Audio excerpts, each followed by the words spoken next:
Welcome back to my YouTube channel unstoppable Ray. अगर आप UK में आने का प्लान कर रहे हो या यूके में अभी अभी आए हो as a new migrant, then this video is for you.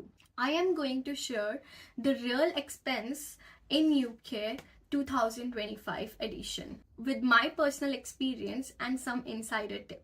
So let's get started. First of all, renting.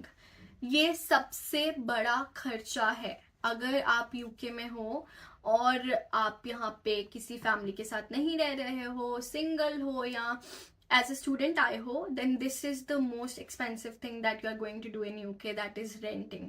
अगर आप यूके में आए हो और यूके में रेंट कर रहे हो तो renting is very expensive. It would be around 1300 to 1600 pounds per month. अगर आप दूसरी सिटीज में हो, मैनचेस्टर, लीड्स या बर्मिंघम में, then renting would looks like 700 to 1000 pounds per month. So there is a huge difference. One insider tip that I would like to share for renting would be, if you are single or student, try to live in the shared accommodation. That would really save you some money. So let's move on to the next. खाने पीने की बात कर लेते हैं, groceries की बात कर लेते हैं। मंथली आपका ग्रोसरी का खर्चा वुड बी अराउंड 150 to 250। तो इट रियली डिपेंड्स अपॉन आपकी ईटिंग हैबिट्स कि आप कितना बाहर का खा रहे हो या खुद घर पे बना के खा रहे हो। आई वुड से कि अगर आपको कुकिंग आती है तो मेक श्योर कि आप घर पे बनाओ और घर पे खाओ। That would really save you some money. But अगर आपको कुकिंग नहीं आती है, so don't worry, there are different services that you can use. Go for the groceries in LD or Lidl. Those are very cheap, but there are some good qualities as well. तो आप वहाँ से groceries ले सकते हो, आपको वो भी save करेगा। Now let's move on to the third segment, that is transports. UK में ट्रांसपोर्ट्स काफ़ी अच्छी हैं लेकिन थोड़ी सी एक्सपेंसिव हैं। यहाँ पे आपको मंथली खर्चा आ जाएगा। अगर आप लंदन में हो, जोन 1 या जोन 2 से अगर ट्रैवल कर रहे हो तो monthly would be 160 pounds।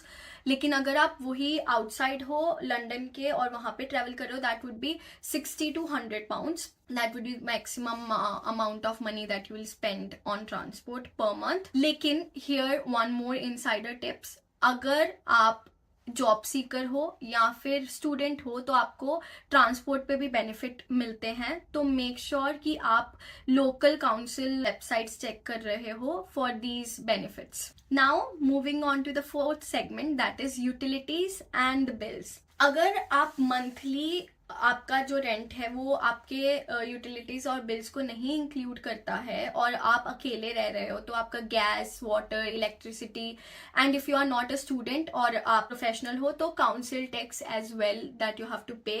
That would be the entire cost of including everything would be around 150 to 250 per month. लेकिन अगर आप शेयर्ड अकोमोडेशन में रह रहे हो तो आप यहाँ पे भी पैसे सेव कर सकते हो, क्योंकि आपका काउंसिल टैक्स डिवाइड हो जाएगा, आपका इलेक्ट्रिसिटी का बिल डिवाइड हो जाएगा, आपका वाटर बिल डिवाइड हो जाएगा। तो you can save a lot here as well अगर आप शेयर्ड अकोमोडेशन में रहते हो तो। Now let's move on to the fifth segment, that is NHS. NHS is basically what you pay for immigration health surcharges. As an immigrant you already pay for this money, so NHS आपको बिल्कुल free है, आपको इसके लिए पैसे नहीं पे करने पड़ते। लेकिन आपको आईज और डेंटल के लिए पैसे पे करने पड़ेंगे because that is not included in NHS. Now here I would like to share one more tip, that as soon as you enter the UK, make sure to register with GP. That gives you access to NHS and it is really helpful in emergencies. So make sure आप इसके लिए register कर रहे हो as soon as you enter the country. Now let's move on to the sixth segment, that is extra costs like your mobile data or your entertainment. Mobile SIM plans here are around 10 to 30 pounds per month depending upon your data that you choose. And for Netflix, Spotify and everything, it would be around 10 to 50 pounds monthly for that. और अगर आप shopping और dining out कर रहे हो, it totally depends upon your lifestyle कि आप कितना बाहर खाते हो, आप कितनी शॉपिंग करते हो। Would be monthly approx 50 to 150 depending upon आपकी प्रेफरेंसेस। So total average monthly budget is on your screen. You can look on it. Now let's talk about some bonus tips of saving money. यहाँ पे UK में काफी cashbacks apps हैं जो आप use कर सकते हो. आपको जब when you pay you will get a cashback on it, so make sure to check for that. Then there are, as a student you have so many benefits on transports. You can get a transport card. If there are also some cards जो आपके as के according होते हैं कि अगर आप 22 years से less हो तो आपको इतने चार्जेस पड़ेंगे, इतना डिस्काउंट मिल जाएगा. तो make sure you check that. Then also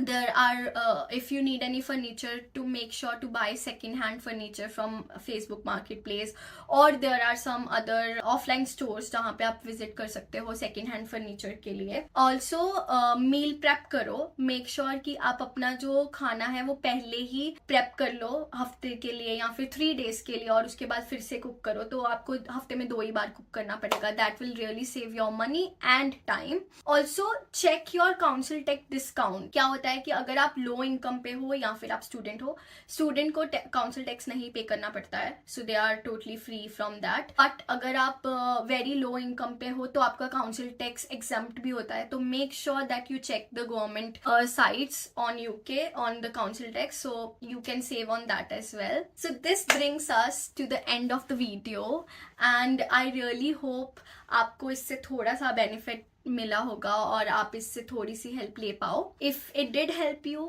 please like, share and subscribe and comment down whatever questions you have. I will try to reply and help you guys out. Thank you. Take care and bye.